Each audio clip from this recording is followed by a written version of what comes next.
Hello and welcome back to my channel. It's been so dry and my lips are dealing with it. Anyways, I really don't know how, but it's already been 4 months since my last Q&A on YouTube. So I figured let's get into it because once again, there's a lot of questions you guys have for me. Look, I'm a chaotic girl. It's how I function best. I love a good change every once in a while. And I think I was testing a lot of different waters for a lot of different things. And for the first time in a while, I really feel like I have a clear view on the path I want to take with my future, with my relationships, with you guys. Everything has just been kind of falling into place and making a lot more sense. So since time has passed and a lot of chaos has calmed down, I figured let's do another Q&A. I asked you guys the questions on Instagram as always. Oh, also, we're gonna be doing a get ready with me. To be really honest, I don't really go out anymore. I mean, the January challenge, I'm not drinking, but I am kind of in this phase right now with alcohol where I'm just not, she doesn't have fun with me like she used to. It makes my skin freak out. It makes my anxiety 10 times worse. It makes my acne 10 times worse. So yeah, I haven't been really going out or going somewhere where I wear like a really heavy face. So this is just my day-to-day makeup, what I've been doing all the time with all my favorite products. Let's get these questions going. Detailed makeup routine. Are you ready? Got to Be Glue is still my favorite brow gel. There's just nothing that compares. You can buy the smaller one. This one is really large and obnoxious. They also even come out with like an actual brow gel with a wand and a whole thing, but I just use a random old spoolie. Like this is an old brow pencil that is completely out. It's the only thing that will hold down my brows all day long. My brows are long and some of the hairs are coarse. So some brow gel just actually doesn't do a single thing. Tips to meet new people, friends, guys, etc. I definitely just went through this myself. So I'll tell you what I did. When I first moved to LA, I only knew a couple people, and Hi, Stella. Sorry, I really had to lay those down before I could answer the question because I really have to focus on my brows. Now I'm just gonna fill them in lightly with the Anastasia brow pencil. I'm gonna take a concealer and line them out. Trace it out? I don't know what you call it. But when I first moved to LA, I had just a couple of friends and I really relied on them to meet new people. I think the key is to meet just one person. Someone that you just really vibe with and is also a good influence on what you're trying to accomplish. They don't have to be your best friend, but they can be a door leading you to so many more people and maybe your best friend or your partner or whatever it may be. Shout out Olivia. I also became a huge yes girl. I said yes to so many opportunities and plans. At these events or parties or wherever I was, I'd meet more people and then I'd have more invitations to things, and it just kind of has a snowball effect. And next thing you know, you've kind of built a little community around together. I think we forget that if we move to a city like LA or New York or Miami, whatever it may be, so many other people are moving there too, and so many other people are moving there alone and don't have a lot of friends and are looking for the same thing that you are. So if you put the energy out there that you're open to meeting new people and creating new relationships, I promise you it will come back to you. Allow those opportunities to happen for you and don't close yourself off and get isolated. It's so easy to in a new city. Sometimes I'll even make the goal for myself to have one social outing a week outside of work, outside of working out, anything like that. Just get wholesome time with somebody else. It could be dinner, it could be literally anything, but just something to make sure I'm connecting with the outside world. I told you I've been keeping it basic, so I just do the Makeup by Mario, this light brown shade, super lightly on this brush. And I go all over my lid and slightly into the crease, kind of flaring it out to the side. Oh my god, this made me laugh so hard when I first read this. Talk about your dance background. You guys, I wish I had a dance background more than anything in my entire life. I need to start dancing. I actually kind of want to start taking pole dancing classes, but anyways, not the point. Unless you count my preschool and elementary dancing days, I do not have a dancing background, but I am honored that you think so. Do you think Orange Theory Fitness is good for someone who wants to target fat loss and also build muscle? I think Orange Theory is perfect for exactly that. The class is mainly cardio focused, so you'll definitely be getting your heart rate up, burning those calories, getting your cardio in. So that's amazing for weight loss. You're gonna be doing weightlifting and rowing, so that's gonna help build that lean muscle. The only time I think I don't recommend Orange Theory for somebody is if they're not trying to lose a lot of weight and they're not trying to lose a lot of muscle, because you're doing so much cardio. So yeah, if you're trying to lose weight and build some lean muscle, Orange Theory is phenomenal for you. Now we're taking this little guy, dark brown, and we're just gonna do a little soft shadowing. What did I want to be in college? Do I still want to be a PA? What did you want to do before social media? I had a few of these questions. I got my degree in kinesiology. I went to school at first to do physical therapy, and then I switched to PA because I interned at a physical therapy office and it just wasn't my vibe. I didn't like the same thing over and over again. I'm trying out a new Fenty shade today. This is 7, just because I've been getting a little bit tanner because of my light therapy. Let's see how this goes. I love, love, love skin tint. It feels like you're not wearing anything. Oh no, oh no. So then I switched to PA, and I wasn't exactly sure what I wanted to do with PA, and the nice thing about PA is there's a lot of different avenues that you can go down. So I got an internship at a hospital. If you guys have been following me for a really long time, you remember when I had this internship at the hospital, and I was just getting my clinical hours. It was a cool program where they rotated you through different departments of the hospital. So it was cool. You just got to test out different areas, and I thought it was a good way for me to, one, figure out if I like the hospital setting, because I think you either love it or hate it. Two, figure out what exactly got me going. And I think that's what I really struggled with, because nothing got me excited. I always go over with a beauty blender after my brush to take out all the fine strokes. But looking back, I think I was really just misunderstanding my passion for health and fitness and helping other people feel like the best version of themselves. I felt like I need to go the medical route, or the way that society tells you. You go to college, then you go to med school, and you do all the things. Not to go on a complete tangent, but my family wasn't super involved in my school. They were never the family that asked me about my grades or when I had exams, or they just weren't super duper involved. So I remember when college was coming up, I didn't really think about college. I didn't think about my grades or my GPA, or I didn't really care that much. I wasn't a bad student. I was good, but I just didn't pay a lot of attention to it or think that it was super duper important. I remember my junior year of high school and going into senior year, everybody's applying to their colleges. Everyone's doing these things, and I was like, shit, I did not prepare for this. I did not set myself up for this. I feel like I kind of panicked, and I was like, okay, I gotta pick something. I run track, I love health and fitness, I love to move my body, I love to work out. I had some training injuries, so I was in the athletic training center. I loved hanging out with her, and so I was like, okay, let's try physical therapy. This seems to be one of my passions. And I kept flowing with that. I'm really grateful that COVID happened, because it shut everything down. It made me sit with my own thoughts, and it took away all my jobs and all my distractions and all of the things that I already had moving and grooving. It just put it all to a halt and made me really sit and think about, wait, what do I like doing? What do I want to do with my time? What actually makes me excited? What am I really passionate about? And so I just started rewriting my own story. I started posting on Instagram and TikTok super consistently. After a while, I started a YouTube channel, and I have never worked so hard at something in my entire life, and something just clicked in my brain where I was like, this is it. This is what you're passionate about. You've never worked so hard at something. You're impacting so many lives like you've wanted to. Before I do contour, I'm gonna cover up a couple blemishes. Dior Forever Skin Correct 2W, forever my favorite, I think. I found something that I just really, really love and I really enjoy. And what's cool about this job is every year I'm presented with new opportunities or things that I could try out, and I feel like it's slowly evolving and changing year by year. So I still get that switch up. I hope that sums up most of your questions about what my plans were originally before social media and kind of why I got started into doing what I do. Charlotte Tilbury contour one. Let's contour. How to stay positive with skin issues. You guys know I've been dealing with acne for basically the first time in my entire life. I go right on top of my cheekbones, almost where you think it would be too high. When you blend, it goes down slightly. Bottom of my lip. I'm gonna use this Real Techniques brush. Honestly, dealing with my skin has sucked. It's just your face. Like when you have shit going on in your face, that's an insecurity. It's what people are looking at. You're just thinking, oh my God, everybody's noticing this on my face when they're talking to me. And then you see their eyes drop down and you're like, can you literally not? It's been a frustrating process, because even when you think like you're doing everything wrong and then you get a breakout, you're like, actually, why is this happening? And it's just really frustrating. I try to remind myself that it's temporary. Don't touch your face. I have such a hard time with it. Since I'm dealing with it for the first time, I am not used to it. So I will hyperfixate and I will pick. So I'm really trying not to pick my face right now. It is temporary. They will go away. They will get so much worse if you attack them. Just let them be. If you really think something's going on, do a hormone test, do a blood test, see what's going on inside your body, get to know yourself a little bit more. I've also noticed myself literally want to cancel plans because my skin is bad. And I hate when I do that, because when you think back at any event in your entire life, you don't remember what your skin was that day. If your makeup looked really good, if you're having a good lash day, if you had a pimple on your cheek, you have no idea what your face was looking like in detail that day. So don't miss out on plans and just mess with your life just because of a temporary thing on your face. Go create those lifelong memories and experiences and just live your life. The face will figure itself out. I've been switching between two blushes. So we got Rare Beauty, both of them. Believe and Happy. And I was thinking today we could do both to see what it looks like, because I've never done that before and it sounds like it could be fun. So I'm gonna do the darker one on the outside, yeah. A little bit on my nose. And then Happy on the inside. Am I doing this right?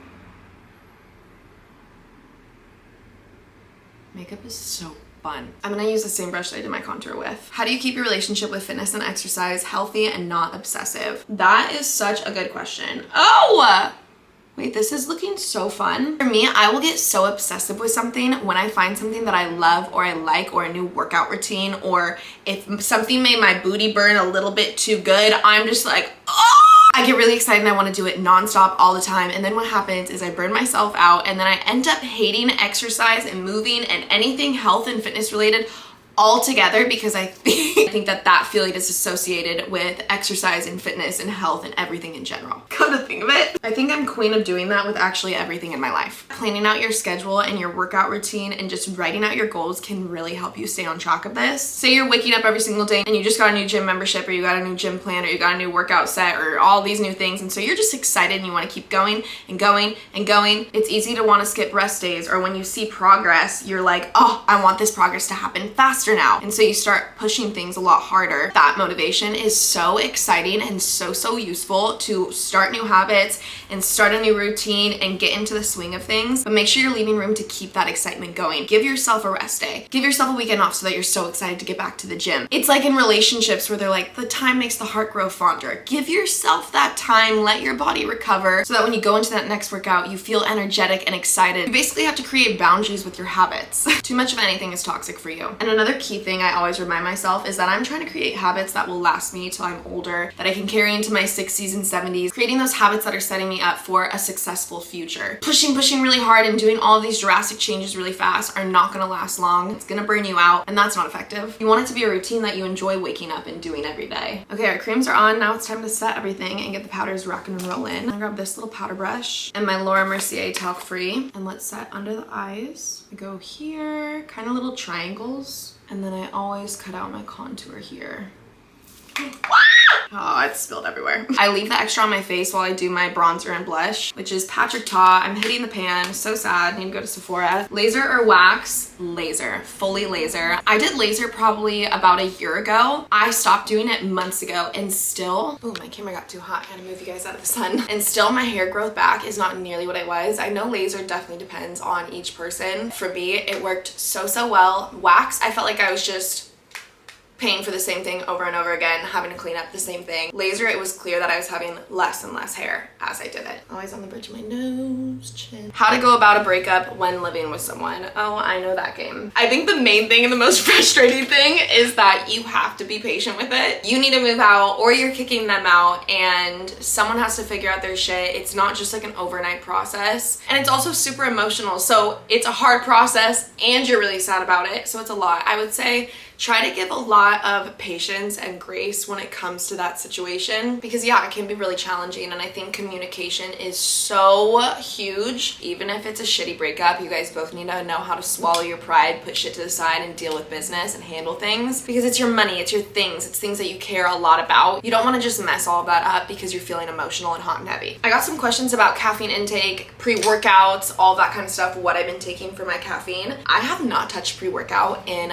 months. I've only been drinking coffee for the longest time, and now I'm really proud of myself. I'm only down to 1 cup in the morning. I'm not having my afternoon coffee anymore. Thank you very much. It was hard to get here, but we made it. This is one of my favorite parts. I take this giant fluffy brush, and we're just gonna blend the face. So all of that extra powder, everything, go wet and wild. Somebody asked me if my teeth are real. Yes, they are. I actually have been asked if I have veneers before. These are my real teeth. Tips for working on body confidence. Okay, body confidence in general really lies in the promises that you make to yourself, or many accomplishments that you can make. I just came out of a place where I didn't love my skin, I didn't love my body, I didn't feel like my best self, I didn't look like my best self, and it just made me feel really bleh. And for a while I sat in that and I kind of just isolated myself, moped in it, gave myself a little pity party, and that just made me feel worse. When I finally started taking the baby steps, like taking myself outside on a walk, or getting in a little gym movement, or eating healthy for a day, or eating healthy for a meal, those little mini accomplishments made me feel so good about myself, and then it would make me want to try to accomplish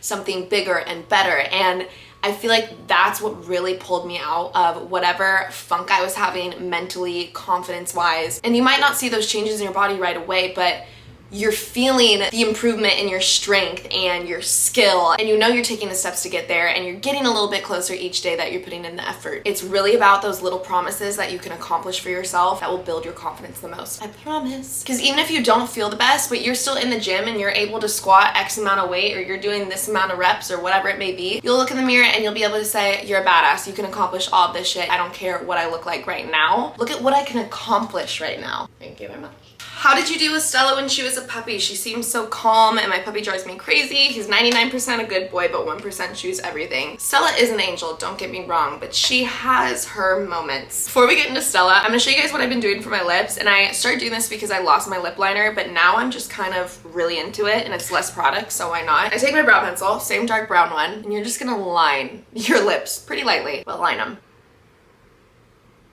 I take my finger and blend the edges. So then it looks like this. Already looks so much more normal. I'll use this today. This is YSL in 9. I don't really know what color this is. If it's not 9, somebody comment and let me know and I'll clarify again. And we'll lightly go on the middle of the lip. With my darker hair, I just like a darker lip, like a more purpley brown tone. Stella's main thing is that she's a scaredy cat. She's really scared of new people. She gets timid around new dogs. I could walk her outside without a leash because she wouldn't move from my side because she's so scared. She's been like this since she was little. I remember when she was a tiny puppy, I would walk her around just the outside of my apartment building to get her used to the area, and she would be terrified. Her whole life, she's just been a timid girl. That's kind of the most frustrating thing, is like on walks, if she gets scared, she'll yank me and be like on edge the rest of the walk, like, can we go home, can we go home? If she ever acts up in the house or rips something up, it's normally my fault, like, to be completely fair. Either I didn't take her out soon enough so she had an accident inside, I didn't exercise her enough so she'd shoot up something because she was so bored. Whenever she acts up in the house, I usually am like,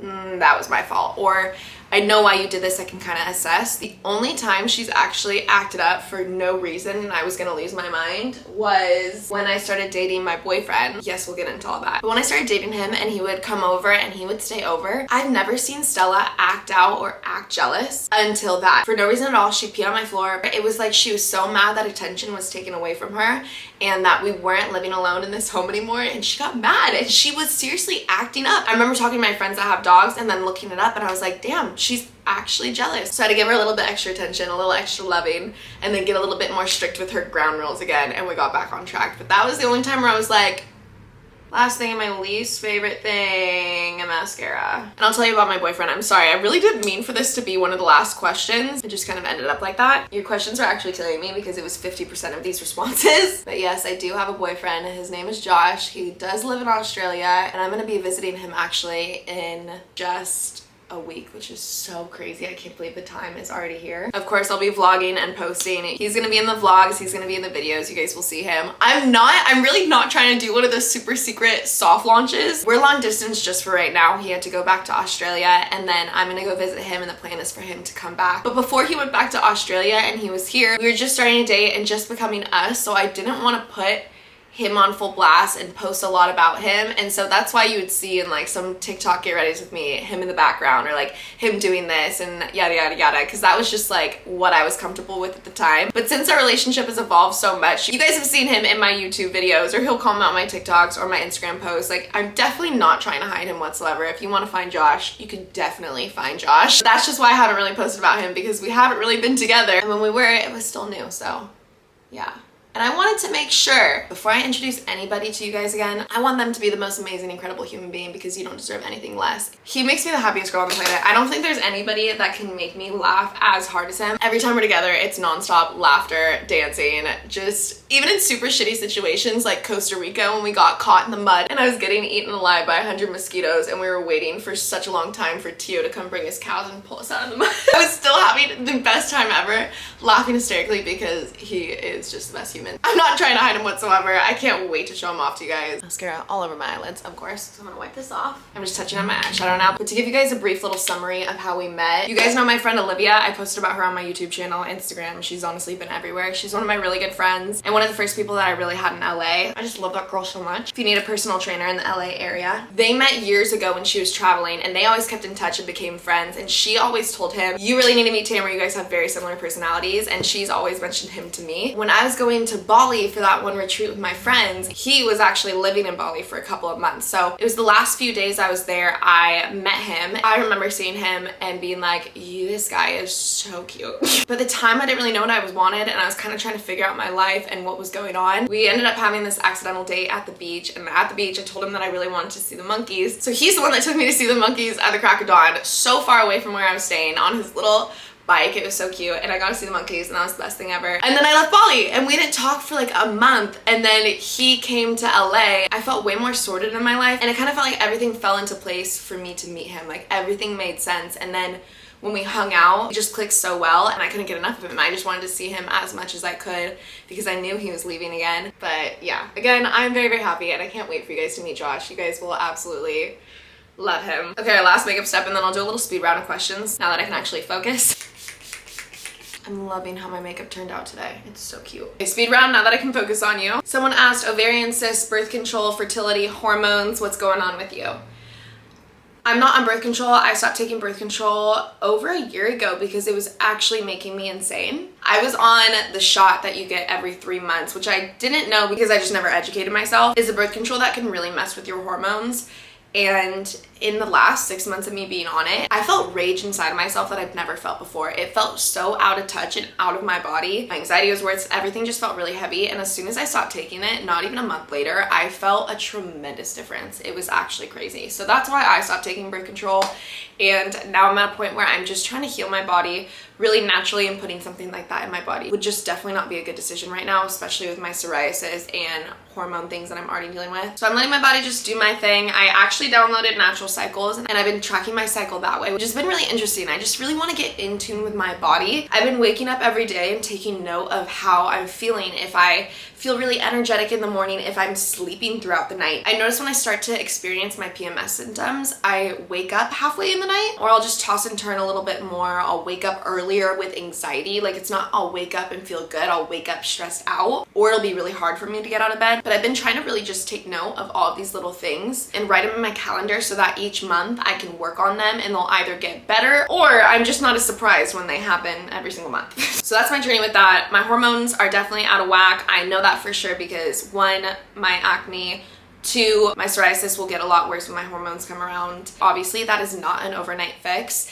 And I also was getting questions about what I'm doing with the mold detox and just this cleanse and the hormone, everything like that. If you're in a situation where you feel like something's going on with your mold, with your body, anything like that, please talk to somebody. I'm not even saying you need to go to a doctor.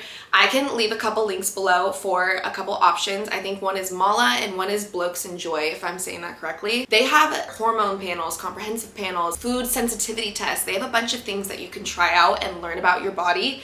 These blood tests are so important because you don't know what's going on until you see these numbers. One symptom can be a symptom for 10 different things going on in your body. So it's really important to look at exactly what's going on to find out exactly what you need and make the process so much easier. I'll be honest, I've prolonged my process so many times because I would get excited about something new that I would see. Somebody would tell me a new remedy and I would try all these things, try all these supplements, and just really mess my body up even more. So make sure you have guidance when it comes to this, because even supplements, like something for your hair or your nails or something for energy or B12, like all of these little supplements that you think aren't a big deal, if you start taking these things daily and you don't need it, or it's the opposite of what you need, it can end up being so toxic for your body and put you so far behind. So learn from my mistakes, start smart, talk to somebody, get some tests done, and figure out your shit before you go into it. Sorry about that tangent, but to go back to this girl's question about an ovarian cyst, I don't know if I've ever told you guys this story before.